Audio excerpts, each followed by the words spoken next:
Dear fellow Americans, I want to warn you that if you're waiting for masks and respirators, someone needs to make them.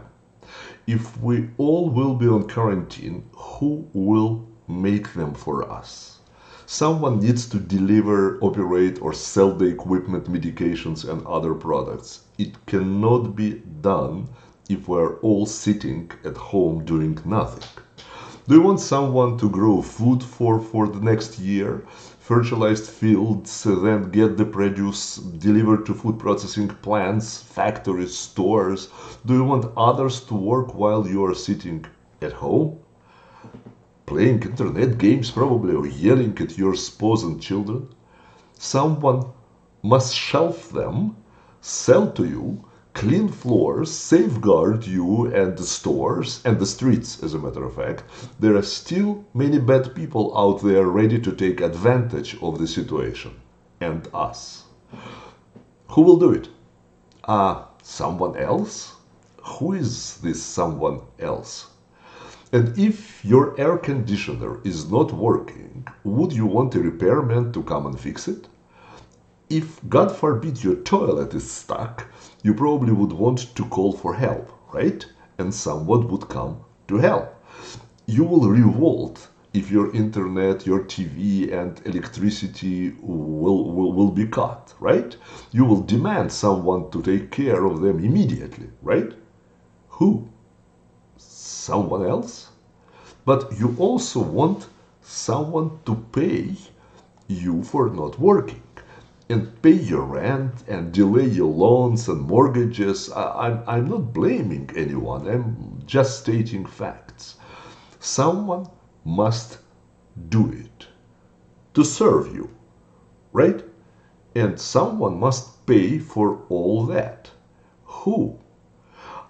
I know whom you're thinking about. The rich, right? The famous 1%. Okay, we will take everything from them: money, shares in profitable corporations, houses, yachts, and it will be enough for a couple of months or a bit more to make everyone except them. But who cares about this small minority called rich, right? So we'll be happy for a while, but then what? In many states, stores that were selling weapons are closed now, and many prisoners are out due to coronavirus. If you will not have guns in your hands, who will save you from the criminals that, in hysterical and panic times, like we created in the United States today, historically coming to citizens' homes to take what they can? And they will have guns. It is greatly puzzling me. I'm not a physician, but I know math a little bit.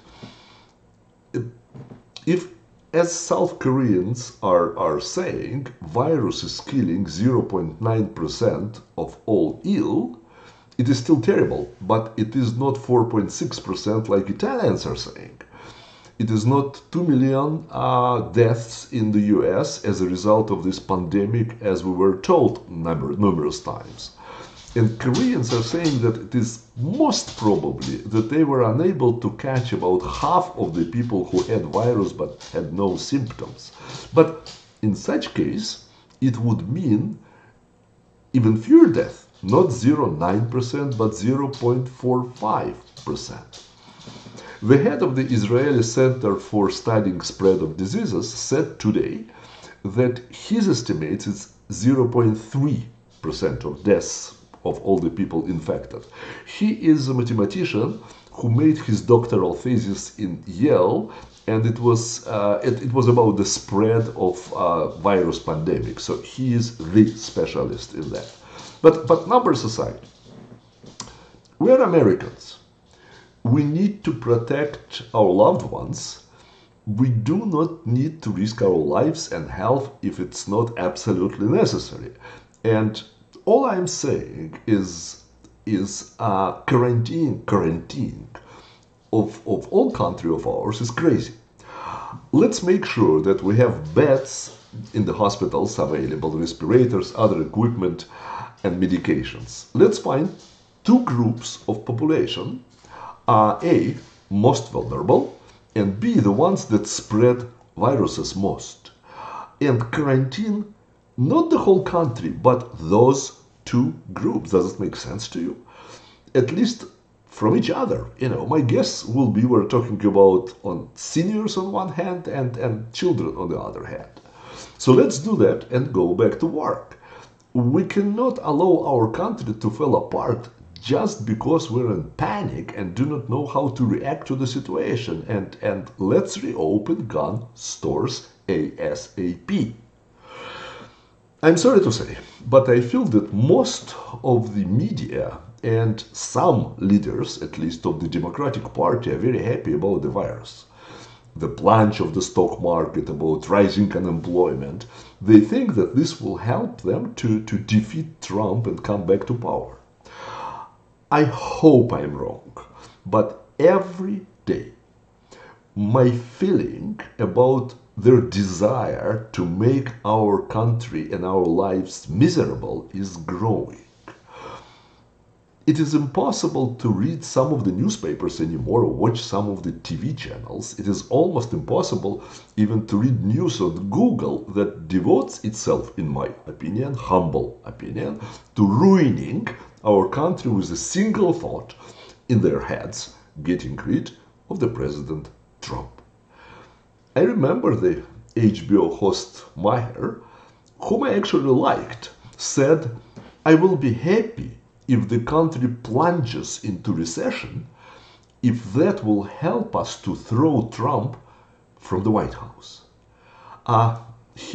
They will be happy if we will be unemployed, with no means, businesses destroyed, livelihoods threatened, because they want to get rid of Trump? OMG. Do they think Chinese will produce everything for us and give us as a gift? We're a nation of adventurers, of entrepreneurs, of free thinkers. We cannot exchange our freedom for security, as we all know, one who chooses security over freedom loses both. We are a proud nation, and not me, an immigrant, to teach you that. Do not succumb to promises to take care of you. It is a slippery slope. Let's make all necessary preparations and back to business. My dog is here. If not us, then who? If not now, then when? Those words are by Rav Hillel, who lived 100 years before Christ. But they are timely now as they were timely 2,000 years ago. Back to work, America. It is what we do best.